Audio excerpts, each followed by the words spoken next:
नमस्कार दोस्तों, UP triple SC से मुख्य सेविका भर्ती में बात करेंगे। डीवी स्किप अभियान सफल रहा। 128 और 126 सीटों को लेकर क्या कुछ सूचना है, क्या ये सीटें जुड़ेंगी, और साथ ही साथ वेटिंग लिस्ट, कोर्ट अपडेट, इन सभी विषयों को लेकर चर्चा करेंगे। तो वीडियो में लास्ट तक बने रहें। यूपी मुख्य सेविका भर्ती में डीवी स्किप जो अभियान चलाया गया था वो आपका सफल है। अभी फ़िलहाल में डीवी की प्रक्रिया चल रही है। आज नहीं है डीवी, इधर 3-4 दिन गैप है, लेकिन आपकी डीवी जो है फरवरी में 13 फरवरी तक चलने वाली है। तो यहाँ पर कुछ अभ्यर्थियों के सवाल आ रहे थे कि अगर वो अपने जिस डेट को उनको डीवी के लिए बुलाया गया, अगर उस डेट में नहीं जा पाते हैं तो फिर क्या कोई ऑप्शन है। तो आपके पास एक ऑप्शन है, 13 फरवरी को आप जाके सेकेंड शिफ्ट में डीवी करा सकते हैं। जो भी अभ्यर्थी किसी कारणवश से डीवी नहीं करा पा रहे हैं अपने डेट में, तो आप जा सकते हैं। कारण आपको बताना होगा, एक आप आपका एप्लीकेशन देके किस कारण से आप नहीं करा पाएँ, और आपकी डीवी हो जाएगी, उससे कोई प्रॉब्लम नहीं होने वाली है। और ये एक ही आपको अवसर रहेगा, उसके बाद आप कभी जो है पुनः से आप सोचेंगे कि बाद में करवाएंगे, नहीं, 13 को ही जाके आप करा सकते हैं। तो किसी को कोई भी प्रॉब्लम हो सकती है, अचानक से उस दिन ना जा पाए, तो वो जाके अपना करा सकते हैं 13 तारीख को। इस चीज़ को आपको ध्यान रखना होगा। अब यहाँ पर बात करते हैं डीवी स्किप को लेकर। तो डीवी स्किप जो अभियान है वो चलाया गया, उसमें सफलता भी, तो आप मान के चलिए लगभग 10% तो नहीं कह सकते हैं, लेकिन 7 से 8% अभ्यर्थी जो हैं यहाँ पर डीवी स्किप कर रहे हैं। अब वो अलग बात है कि वो लास्ट दिन जाके करवा लेते हैं कि नहीं करवाते हैं।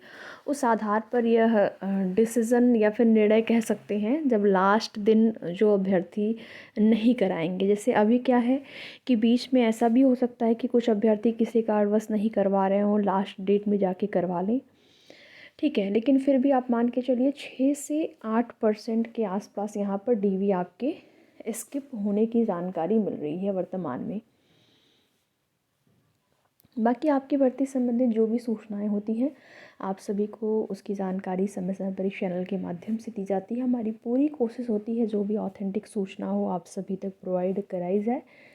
तो आप लोग से एक छोटा सा निवेदन है, अगर आपको वीडियो पसंद आ रही हो तो लाइक शेयर करके, चैनल पर नए हैं तो चैनल को सब्सक्राइब भी करिएगा, जिससे कि टाइम टाइम पर आपको नोटिफिकेशन जो भर्ती संबंधित रहता है वो मिले और आप उसको देख पाएँ कि क्या कुछ आपकी भर्ती में चल रहा है।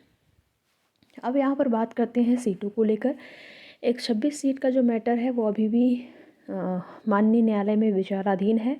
उस पर अभी भी जो है स्टे लगा हुआ है, और जैसे ही उस पर उससे स्टे हटता है, देखिए यहाँ पर जो भी चीज़ें होती हैं, कम से कम आप इतना सोचिए कि आपकी भर्ती में 126 सीटों को छोड़कर बाकी पर भर्ती प्रक्रिया शुरू हो गई है। और ये चीज़ें हमारे द्वारा बहुत पहले से ही बताई जा रही थी कि इस चीज़ की जो संभावना है ज़्यादा है कि 126 सीटों को छोड़कर बाकी पर प्रोसेस बढ़ जाए।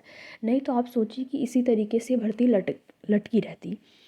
और ये हुआ है केवल और केवल शासन सरकार का निर्देश था, माननीय मुख्यमंत्री जी का निर्देश था, और मुख्य सेविका बहनों की जो कर्मचारी हैं उनकी कमी थी विभाग में। और इस वजह से इस भर्ती पर जल्द से जल्द निर्णय लिया गया कि 126 सीटों को होल्ड करके बाकी पर जो है प्रक्रिया स्टार्ट कर ली जाए डीवी की।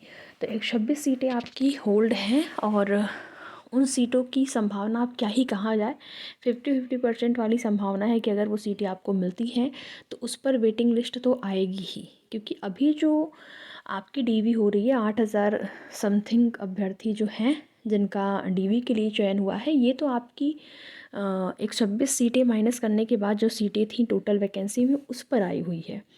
126 सीटें अगर जुड़ती हैं तो फिर से कुछ और अभ्यर्थी, लगभग 400 से 500 के आसपास अभ्यर्थी यहाँ पर जुड़ सकते हैं, ठीक है।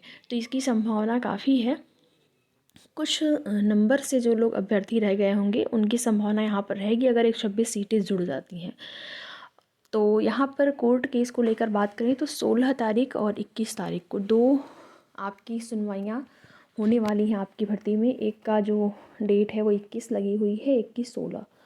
तो अब देखते हैं इस पर क्या होता है। नॉमिनेशन का जो विरोध है उसको लेकर। और देखिए यहाँ पर जो एक क्वेश्चन है, एक प्रश्न जिस पर कि जो 25वां दिन 5वां दिन जो ऑप्शन था, अगर उसमें बदलाव होता है। मैंने एक वीडियो अपलोड किया था आज से 2 दिन पहले, और उसमें मैंने विस्तार से बताया था कि क्या चीज़ें, किस चीज़ की संभावना ज़्यादा रहेगी, किसका नुकसान होगा। इससे देखिए सेकेंड शिफ्ट में अगर उस क्वेश्चन में बदलाव होता है, उसके ऑप्शन में बदलाव होता है, तो सेकेंड शिफ्ट के अभ्यर्थियों को कोई भी नुकसान नहीं है। जो स्थिति अभी है वो स्थिति तभी रहेगी, ठीक है, अगर उसमें बदलाव होता है तो सेकेंड शिफ्ट के अभ्यर्थियों को उससे नुकसान नहीं होने वाला है। फर्स्ट शिफ्ट के अभ्यर्थियों में वही है कि नंबर बढ़ना घटना दोनों ही रहेगा। अब देखना ये होता है कि उसमें कॉमन नंबर देते हैं या फिर जो भी चीज़ें की जाती हैं, तो वो तो माननीय न्यायालय पर निर्भर हैं चीज़ें। बाकी अगर उसमें परिवर्तन होता है तो रिज़ल्ट में भी परिवर्तन देखने को आपको मिलेगा। भले ही देखिए माइनर सा भी अगर परिवर्तन है तो वो भी परिवर्तन ही कहलाएगा, ठीक है। और वो अलग बात है, भले ही प्रोसेस स्टार्ट हो गया है, डीवी हो रहा है, हो सकता है कि आयोग और विभाग उसमें कुछ ऐसा बीच का रास्ता निकालें कि जिससे कि रिज़ल्ट को रिवाइज न करना पड़े, संशोधित न करना पड़े। बाकी कुछ जानकारियाँ मिल रही हैं कि कुछ 1-2 प्रश्न और हैं जिसको लेकर जो है अभ्यर्थी कोर्ट जाने को तैयार हैं। तो देखिए कोर्ट तो चलता रहेगा, जब तक भर्ती आपकी चलेगी तब तक कोर्ट चलता रहेगा। हर भर्तियों में ये चीज़ें होती रही हैं। इससे आपको, जिनका डीवी के लिए चयन हो गया है, उनको विचलित होने की कोई ज़रूरत नहीं है, ठीक है। बाकी जो भी चीज़ें हैं, जिनको भी लगेगा कि हमारे साथ अन्याय हुआ है, वो अपने न्याय के लिए लड़ेंगे।